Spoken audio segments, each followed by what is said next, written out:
In this talk, we assert that literature is unified by a single recurrent two-part structure. The tensions of hard history are followed by romantic oddity. An older literary criticism was possibly adverting to this dyadic property in art with the dichotomy classicism, romanticism. We take a look at the two-part format, first with the big literature of the Iliad-Odyssey and the Old Testament Christian story, and then briefly with the continuations, the Alexander romance, Shakespeare, Bain, Defoe, Swift, Joyce, Kafka, Beckett. Our particular focus will be the theme of going to an island. The term island is used in this talk in a semi-coded way to refer to a remote, closed-off locale. We will finish with a note on prehistoric religion, think stone circles, and the persistence of its ideation. This talk was first given on the 1st of December 2013 and is being given today, the 29th of January 2019. The Iliad-Odyssey as a window onto all literature, a biophysical theoretic. Introduction. This is a talk about the idea of history and art being completely systematic, and how the Iliad-Odyssey can be seen as a rather perfect example of the system in action. We will begin with a brief outline of three recent scientific theories to help us out, first of all, with the facts, i.e. with factual history, and then move on to the topic of how religion emerged to help us out with the background to telling stories, i.e. the background to the not facts. That should be sufficient to allow us to state our theoretic, which is that there is a sort of ossified historical tension being conjoined by a romantic effusion in a recurrent two-part literary structure. Then we will move on to the specifics of how this works for, first, the Iliad-Odyssey, and then secondly, world literature. Gilgamesh, the Bible, the Alexander romance, etc. Part 1, 3 modern scientific theories. 1, complexity theory. The idea that things get more complex in time. In the past we used flint tools, now we use power drills and computers. Or, as the physicists are inclined to explain it, you can make an omelette out of an egg, but you can't make an egg out of an omelette. I.e., there is only one direction in history, towards the more complex. 2, chaos theory. The idea that very small events can have very great consequences.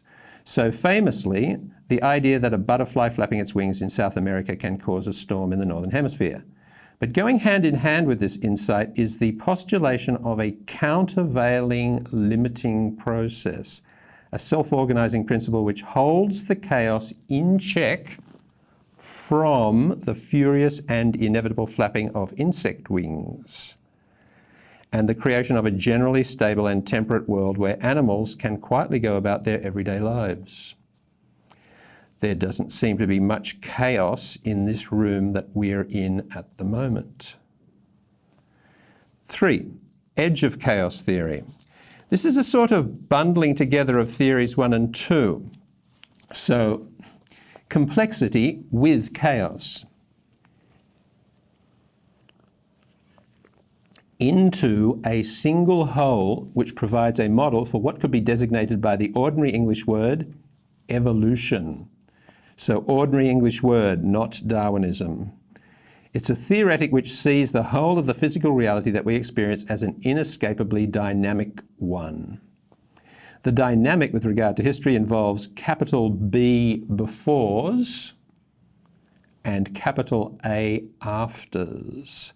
Each before and its after are continually ranged one against the other, but in ways that can form into a fixed or at least settled symbiotic relationship, but only until they, inexorably, head on to the next before determined after, with each after being a higher order of complexity.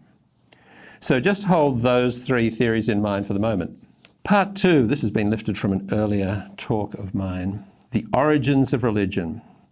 At a first moment in religion, a member of the species Homo sapiens, let's call him a shaman, is confronted by a vision. At a second moment in religion, the shaman and or the people in his band draw from the phenomenon of the vision a curious and astounding inference. There is another world. A world beyond the one which can be immediately apprehended. A world beyond the one experienced every day. A third moment arises when a question enters into the band members' minds regarding the postulated existence of this other world.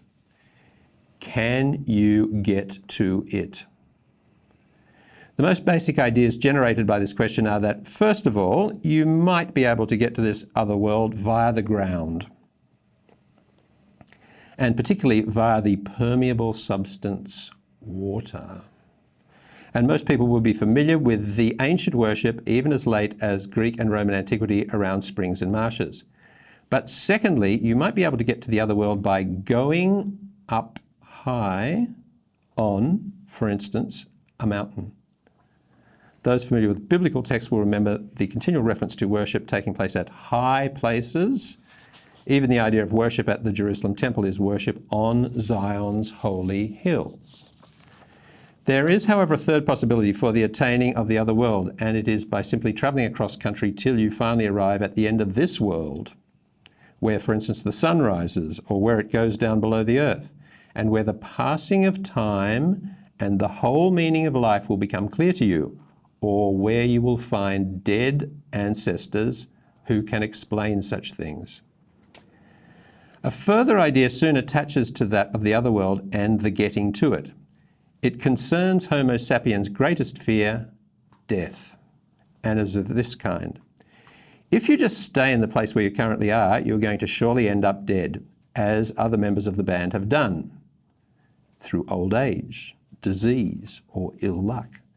But if you were to make your way to the other world, a world that might be considered to have magical properties, might it not be the case that you could actually escape the relentless passing of time, escape disease, escape misfortune, and thereby escape death altogether? Building on these early lines of thought in our species, religious thinking started to develop to include the perhaps more sophisticated or even more realistic idea that you personally were unlikely to take this journey below, above, or far. You, after all, have to catch dinner, or grind an axe, or look after a child. And that instead, a god, a hero, or at the very least an important, wise, or virtuous person might make that journey on your behalf.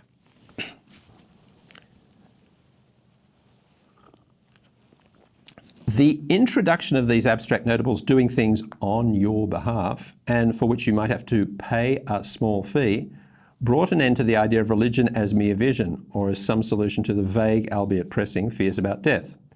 Suddenly, religion has become politics.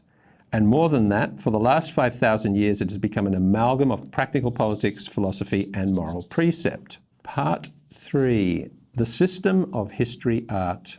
Join up Part 1, the scientific ideas, and Part 2, the phenomenon of religion, and we can make a case for a theoretic that deals with all history and all the art that goes along with it.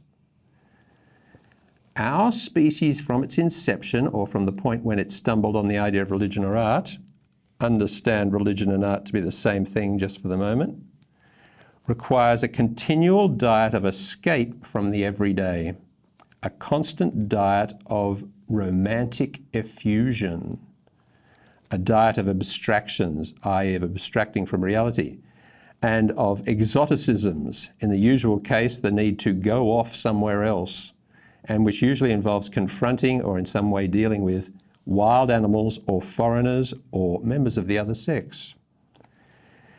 However, what happens in the period of high civilization, the period of the last 5,000 years, is a rather specific harnessing of this evolutionary technique. It involves a two-part procedure. In the first part, a great achievement for civilization is touted, so identified and then hawked around, to a group who is more than willing to believe that their new world order and their new world outlook is better than previous or different ones. But as this becomes a settled orthodoxy, a problem to do with the unbearable turbulence of an edge of chaos event, for instance, the suppression of the foreigners, becomes too much for the group, and an altogether new, sometimes more elaborate, sometimes more simple, romantic effusion is tacked onto it. To explain all this, let's look at our diagram.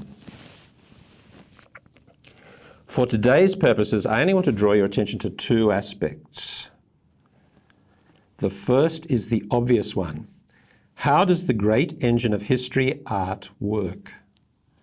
And two, the rather special question of why these toroidal outgrowths have this specific recursive shape here, heading out as a bulge, coming back down to where their trajectory is. So, one, how does it all work? Our big cone or bottom of a funnel is a getting more complex 5,000-year development. In plain English, the rise of civilizations. But it is not a uniform development. It's punctuated by some graduating explosions, which I've drawn as spheres, little ones getting bigger here, here. And understanding that we are seeing into a three-dimensional object. These are cultural explosions that we think only require minimal explanation. The 18th to 16th century BC.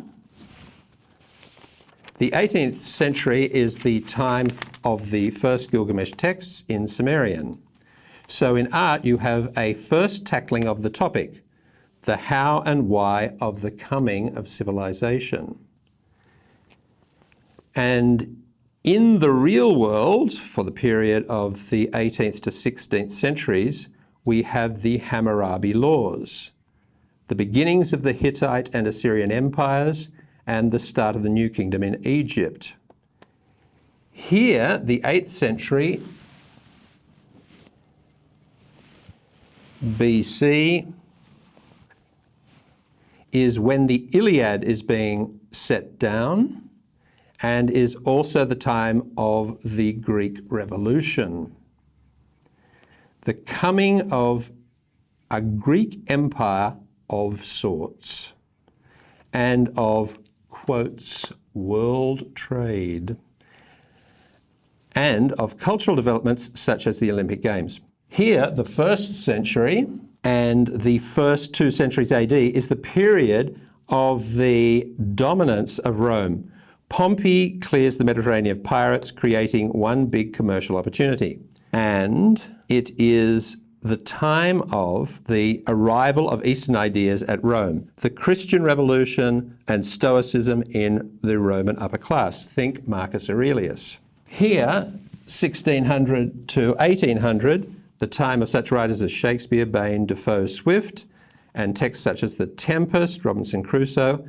This is the so-called modern period, the age of exploration, the beginning of the Industrial Revolution, the French Revolution, and the age of the Enlightenment. Most definitely the age of expanding horizons. Then finally, the 20th century. Some writers of interest for us here are Joyce, Kafka, Beckett. This is the so-called postmodern period, a term which doesn't make any sense. How can you be post to the modern? Will we end up living in a post-postmodern world? But which is a term that expresses a trauma with regard to developments in modernity, the trauma that has attended the coming of the mass society.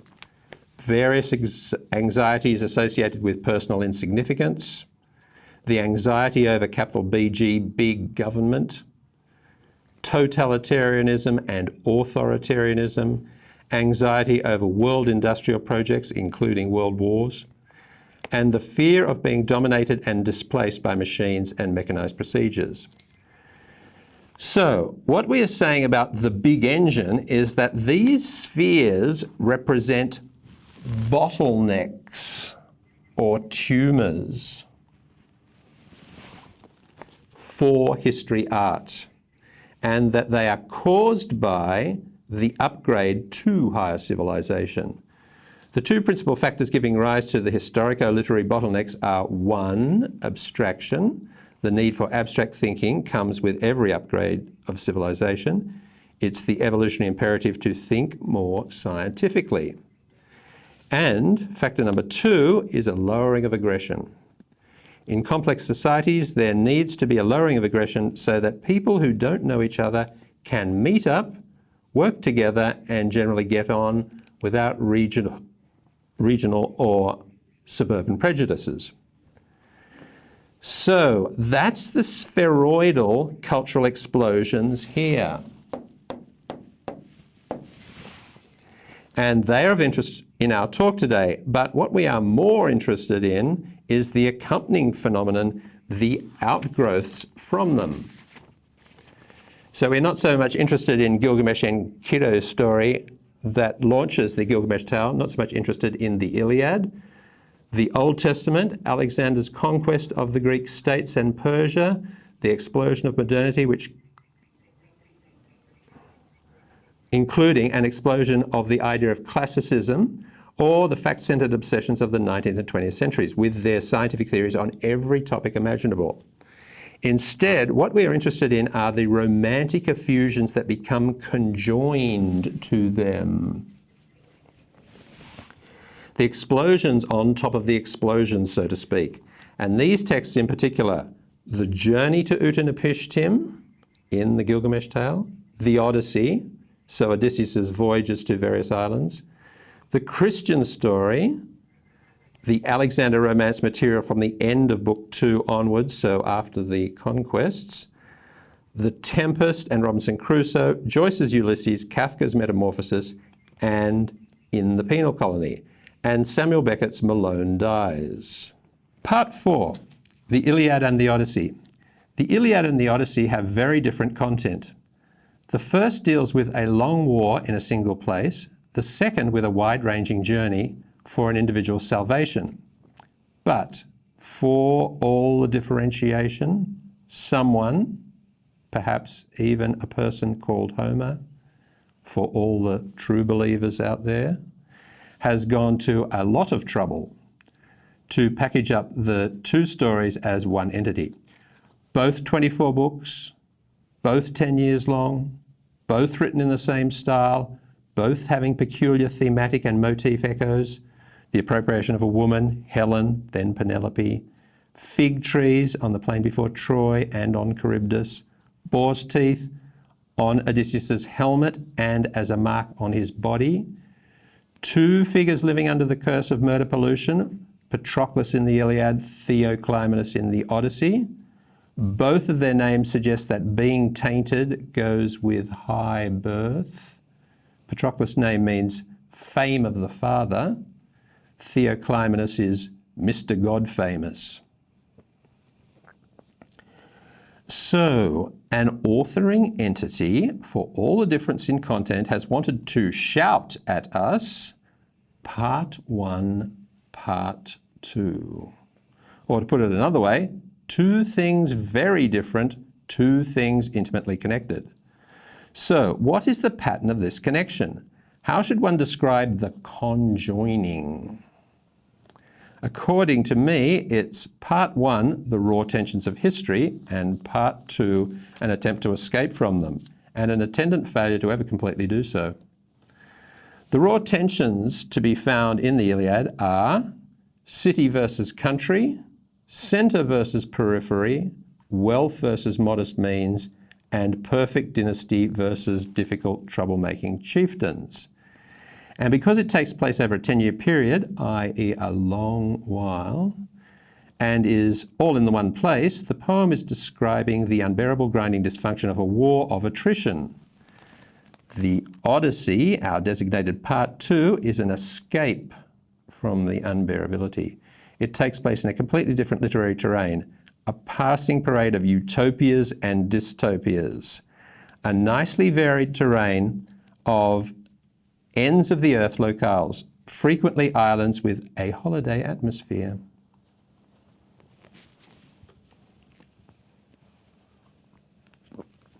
But the big romantic holiday has its own unbearable quality. And the one aspect of this that we want to isolate today is that the central character keeps on running into wormholes that take him straight back to Troy. In science terminology, it's healthy for our species to retreat from the edge of chaos with, for instance, games, art, and humour. But very soon you end up back there, because the edge of chaos is where evolution is taking place. And that's the only game in town. So let's look at the wormholes. At the beginning of Book 10, Odysseus meets and dines with Aeolus. What will their dinner table conversation be? Will Aeolus ask Odysseus a question about home locales such as, what's life like on Ithaca? How does my magnificent floating bronze masterpiece of an island compare with your miserable lump of dirt, stuck immobile in the salt sea? Or a political question like, how does the Pan-Hellenic Amphictyony work? Or a social question such as, who's Penelope related to? So a question about Mycenaean friendship networks. No. He has Odysseus' company for a whole month and is able to question him on all manner of things. Kai exere einen hekasta. And here's the all manner of things. Ilium, the Argive ships, and how the Achaeans sailed for home. In other words, Troy, Troy, and also Troy. And notice that in response to this, Odysseus doesn't say, oh, forget about all that. I've just had the most amazing encounter with a one-eyed giant. So that's the first hint that you never escape from Troy. But then there is the journey to the land of the Cimmerians that he's compelled to take, where he is to encounter his dead buddies from Troy, Achilles et al. Then there is the episode in Phaeacia where Demodocus walks in to sing about events at Troy. And when Odysseus returns home, the whole question of events at Troy is still governing the action, because Penelope can quite legitimately point out to the suitors that no one knows what has happened in the aftermath of Troy, so that Odysseus is still technically her husband. The strength of her case is borne out by the fact that the suitors are disinclined to make a move on her. Then, in Book 24, the connection between the death of the suitors and the deaths of those at Troy and Agamemnon's at Mycenae are made bizarrely explicit when they all meet up in Hades. And finally, in accord with Tiresias' prophecy, and looking beyond the text, the Odysseic family have to go on the run. They will have to head north, which is my interpretation of where a land far from the sea, where men haven't seen a balanced oar, is, to avoid encountering not just the suitors' relatives, but also those people in the south and east who sent their sons and Amazonic daughters off to fight for Troy. So in summary, the text of the Odyssey is trying to get away from Troy, but long tentacles keep on dragging it back.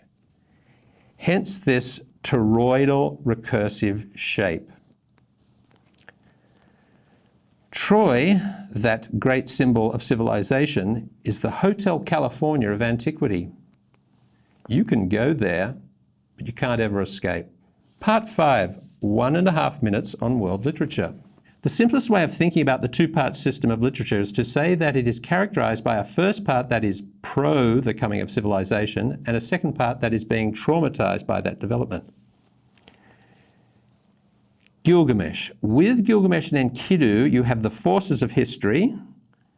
Gilgamesh is the civilizer, Enkidu is the wild man from the periphery, and they are ranged one against the other in the approved edge of chaos fashion. Gilgamesh overcomes Enkidu, and later with the help of Enkidu he overcomes the monster, also from the periphery, Humbaba. So 2-0 to civilization.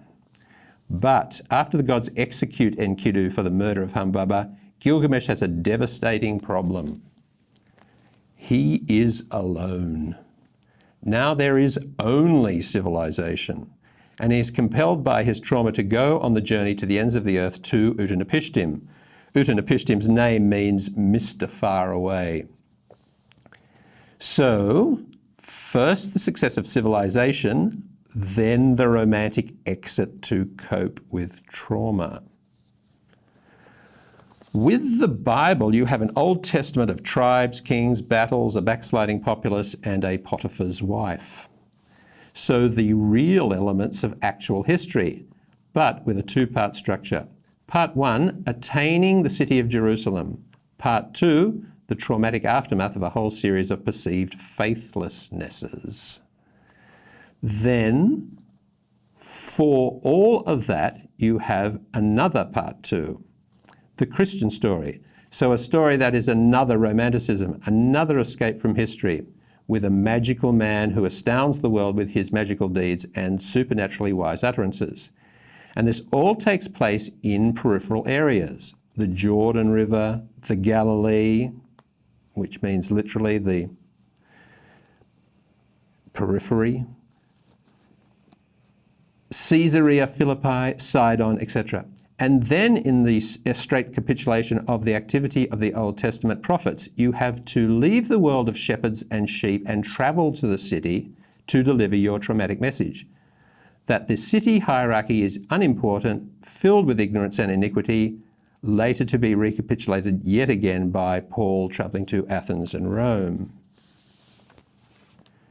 With the Alexander romance, it's the roughly, very roughly, historical description of a man's conquest of Greece and then Persia, which then flips out into fabulous tales of headless men, Amazons, naked philosophers on an island, and the mysterious, unhistorical Queen Candace.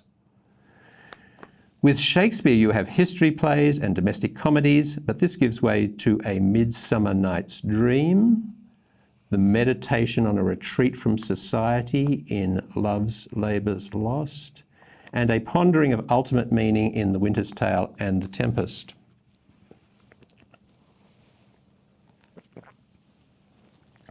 Defoe's Robinson Crusoe is an exploration of the usual sort of romantic exit from the real world, but clarifies how going on the journey to an island and elsewhere can help you think about the problem of civilization from the ground up. Joyce, Kafka, and Beckett are 3 very special cases. Now history and society are so suffocating that the hero can only go on an ironic, stationary journey. Joyce rather rubs our noses in this fact by calling his book about a man and his spiritual son who are walking around in an average modern city on an ordinary day, Ulysses. Kafka's Gregor Samsa, called in the text Ein Reisender, a traveller, can't get out the front door. He's been reduced to a postmodern insect man who is disastrously lucid while the whole nightmare plays itself out.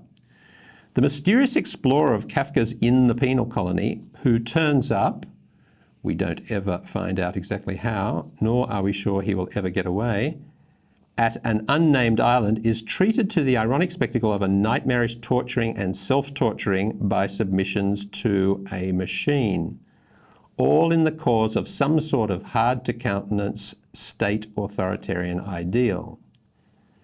In Beckett's Malone Dies, an incarcerated or somehow institutionalized man either is, or believes himself to be, about to die. He decides to write bits of stories to while away the time. The stories are all rather vulgar and all seem to be about his own life. So stories that deal with, quotes, real history. But the text suddenly moves away from this format to an end of the book journey to an island where certain murders take place. This change of direction in the book seems to be a puzzling and ironic obverse of the journey to the island, where the hero is afforded an insight into a future life of possibility. Conclusion. In this talk, we are arguing for a completely systematic evolution that puts on display a completely systematic imaginative literature. The imaginative literature is merely an extension of religion, an obligatory dissociative activity for the evolution of our species under the conditions of high civilization. All art starts out as romantic. It's an abstraction from reality. And it's an attempt to lower aggression, or to put it another way, it's an attempt to cope with living in a world that demands less virulence. This romance art, however, at certain moments in history, moments when civilization is undergoing an upgrade, swells to produce a tumour. It's a tumour of self-satisfaction with the cultural uplift. Stories of successful invasions, proper exacting of retribution, and generally speaking, heroes winning out. This in turn sets off the generation of a second tumour, a tumour which ponders evolutionary next steps. Thought bubbles on islands or on mountaintops seem ideal. And an ironic use of wit is now required, which was the artist's problem all along. The whole two-part process is for a species going higher on the road to civilization, but which is not really designed to live completely cooperatively. Thanks.